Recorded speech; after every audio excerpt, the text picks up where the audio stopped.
বলতো রান্না চাপার সময় যাচ্ছিস কেন? এই চাঁদা তুলতে এসছি গো, পুজো এসে গেল তো।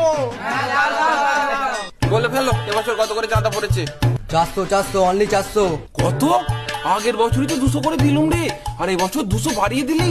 আরে আমার পোড়া কপাল, কেন যে এই পাড়ায় বাস করছি কে জানে। আরে দিন দিন যা জিনিসের দাম খরচাপাতি বাড়ছে, চাঁদাও তো বাড়বে নাকি? সুবলদের কত করে ফেলেছিস এই খাতাটা দেখি? ওদের 200 করে গো।